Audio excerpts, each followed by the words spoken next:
Jack, I've got some important news. The head of the CIA has finally given us the green light for the virtuous mission. Virtual mission? No, the virtuous mission. The future of our Fox unit depends on it. If it succeeds, we'll be officially organized into a unit. Virtuous mission? Sounds like some kind of initiation ritual. Don't get cocky. This isn't a training op. Right. So what exactly is this wonderful mission?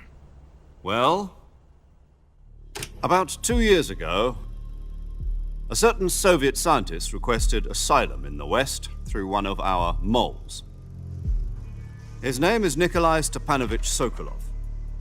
He's head of the OKB 754 Design Bureau, one of the Soviets' top-secret weapon research facilities, and the East's foremost expert on weapons development. Sokolov? Isn't he that famous rocket scientist? The very same. On April the 12th, 1961, the Soviets achieved the first manned spaceflight in history. The Earth was blue, but there was no God. Well spoken.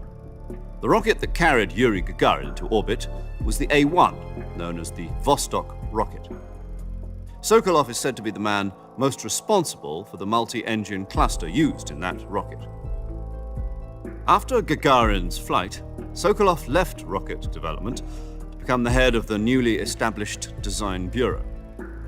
From a lowly technician to head of a design bureau, that's quite a success story, so why do you want to defect? It seems he'd become afraid of his own creations. Afraid? Call it a crisis of conscience. And for that, he left his country and his family behind and went over the fence? Not exactly. One of his conditions was that his family was also to be taken safely to the West. We used a mole to get the family out first and succeeded in sneaking Sokolov over the Berlin Wall shortly afterwards.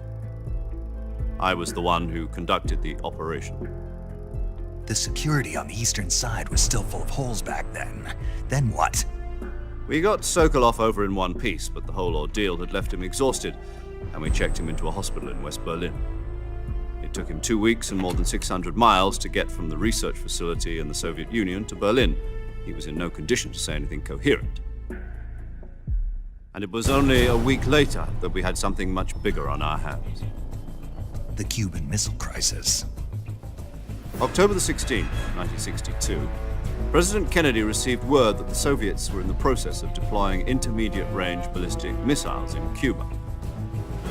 The President demanded that the Soviets dismantle and remove the missiles. At the same time, he announced a naval blockade to prevent further missile shipments from reaching Cuba.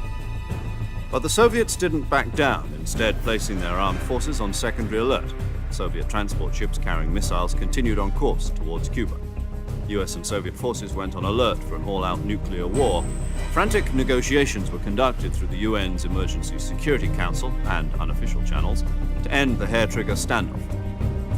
Finally, on October the 28th, the Soviet Union agreed to remove its missiles from Cuba, and so the world avoided a nuclear holocaust. But in order to get the Soviets to pull their missiles out, we had to make a deal. You mean the one where the US agreed to remove its IRBMs from Turkey? No.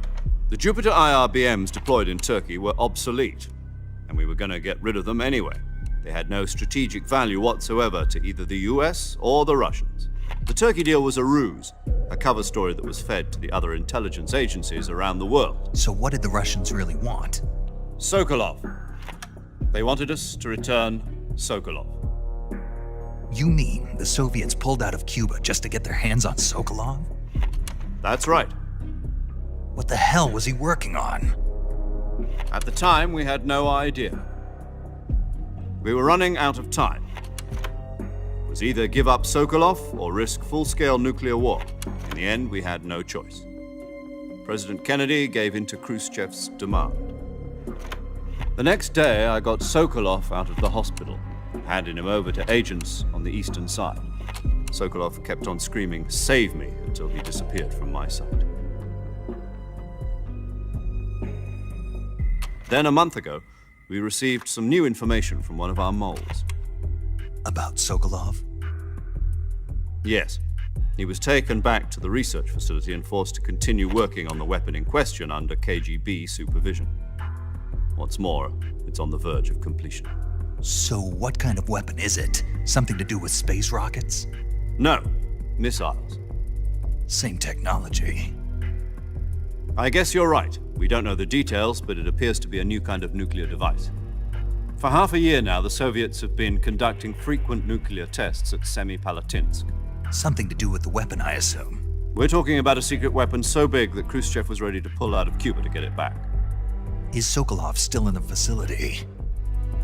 No, according to our intelligence, he's in Selino-Yarsk, a place in the mountains about 3 miles to the west that's known as the Virgin Cliffs. The Virgin Cliffs. Nice name for a virtuous mission. They moved him there just recently. Why? Apparently, they're conducting a field test of the weapon, but it's our best chance to get him back. This mission would never have been possible if he was still in the research facility. This is our last chance. Sokolov must have known that too when he contacted us.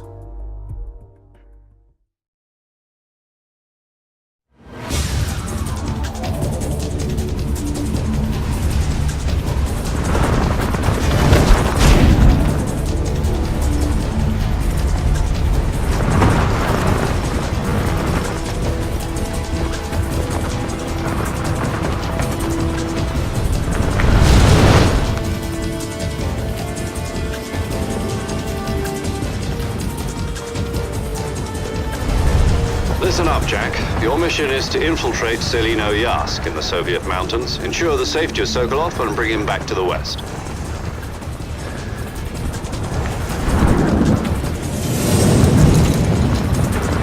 If we don't get Sokolov back before that weapon is complete, we'll be facing a major crisis. The clock is ticking.